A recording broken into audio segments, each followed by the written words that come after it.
أعوذ بالله من الشيطان الرجيم بسم الله الرحمن الرحيم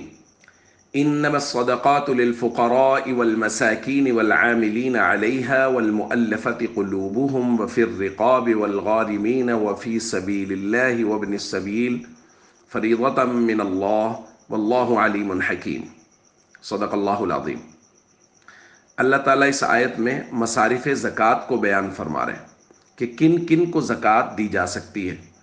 تو فرمایا صدقات فقراء کو دیے جا سکتے ہیں، مساکین کو یعنی محتاج لوگوں کو، مفلسوں کو دیے جا سکتے ہیں، والعاملین علیہا اور وہ لوگ جو زکوٰۃ وصول کرنے پر مامور ہیں ان کو دی جا سکتی، والمؤلفۃ قلوبہم، یہ مؤلفۃ القلوب ان کفار کو کہتے ہیں جن کے دل نرم کرنا مقصود ہوں، یعنی ان کو مال و دولت دیا جائے زکوٰۃ وغیرہ تاکہ ان کے دل نرم ہو جائے۔ وفی الرقاب اور جو غلام آزاد کرنے کے لیے زکوٰۃ دی جاتی تھی وہ بھی زکوٰۃ کے مصارف میں سے۔ لیکن آج کے دور میں عاملین علیہا یعنی جو زکوٰۃ وصول کرنے پر مامور ہیں، مؤلفۃ القلوب یعنی کفار کو زکوٰۃ دینا، وفی الرقاب اور غلام، یہ تینوں یہاں موجود نہیں ہیں، اس لیے یہ تین نکل گئے، یہ مصارف زکوٰۃ میں شامل نہیں ہیں۔ اب پہلے دو فقراء اور مساکین، تیسرا ہے والغارمین، مقروض یعنی ایک آدمی کے پاس تھوڑی بہت جمع پونجی ہے لیکن وہ اتنی ہے کہ اس سے اس کا قرض ادا نہیں ہوں گے، اس پر اتنا قرض ہے، تو کوئی آدمی اگر قرض ادا کرنے کے لیے اس کو زکوٰۃ دے دیتا ہے تو زکوٰۃ دی جا سکتی ہے۔ اس کے بعد ہے وفی سبیل اللہ، جو لوگ اللہ کے راستے میں یعنی جہاد فی سبیل اللہ والے لوگ اللہ کے راستے میں ہیں، جو علم حاصل کرنے کے لیے گھر سے نکلے ہوئے ہیں، طلباء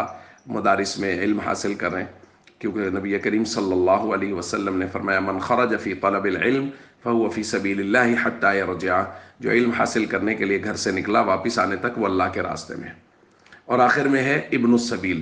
مسافر کو کہتے ہیں۔ مسافر اگر کسی جگہ سفر میں ہے، گو کہ وہ اپنے مقام پر جہاں وہ رہتا ہے وہاں وہ بھلے ہی مالدار ہو، لیکن وہ نکلا سفر پہ، شرعی سفر پہ، راستے میں اس کی جیب کٹ گئی، راستے میں اس کے ساتھ کوئی حادثہ پیش آ گیا، مال اس کے پاس ختم ہو گیا، تو اس کو بھی زکوٰۃ دی جا سکتی ہے۔ تو فقراء اور مساکین میں یہ ضابطہ سمجھ لیجئے کہ ہر وہ شخص جو نصاب کے بقدر پیسوں کا مال کا مالک ہے اس کو زکوٰۃ نہیں دی جا سکتی، جس کے پاس نصاب موجود ہے، یعنی جس کے پاس سونا چاندی اگر مکس ہے تو 1 تولہ سونا 1 تولہ چاندی بھی اگر کسی کے پاس ہے تو اس کو زکوٰۃ نہیں دی جا سکتی، چونکہ ان کی قیمت ملے گی تو وہ 52.5 تولہ چاندی سے زیادہ ہو جائے گی، جیسا کہ ہم نے کل بات کی تھی۔ اسی طرح اگر کسی کے پاس مال تجارت اتنا ہے کہ وہ 52.5 تولہ چاندی کی قیمت سے زیادہ ہو جائے تو اس کو زکوٰۃ نہیں دی جا سکتی۔ نقدی اتنی ہے کہ 52.5 تولہ چاندی کی قیمت سے زیادہ ہو جائے تو اس کو زکوٰۃ نہیں دی جا سکتی۔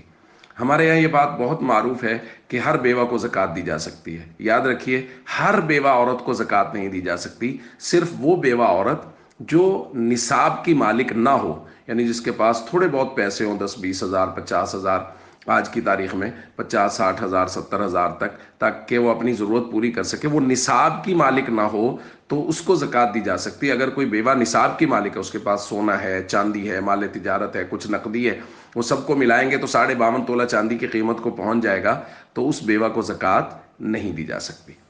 ایک اور مسئلہ یہاں ہمیں سمجھ لینا چاہیے کہ رشتہ داروں کو زکوٰۃ نہ صرف دی جا سکتی ہے بلکہ رشتہ داروں کو زکوٰۃ دینے کا ثواب زیادہ ہے۔ نبی کریم صلی اللہ علیہ وسلم سے ایک صحابیہ پوچھنے کے لیے آئی تھی کہ کیا رشتہ داروں کو زکوٰۃ دی جا سکتی ہے، تو نبی کریم صلی اللہ علیہ وسلم نے فرمایا تھا لہا اجران، وہ عورت جو رشتہ داروں کو زکوٰۃ دے گی اسے 2 اجر ملیں گے، اجر القرابہ رشتہ داری کا کے ساتھ، رشتہ داروں کے ساتھ حسن سلوک کا اجر، وہ اجر الصدقہ اور اللہ کے راستے میں خیرات کرنے کا، صدقہ دینے کا اجر۔ تو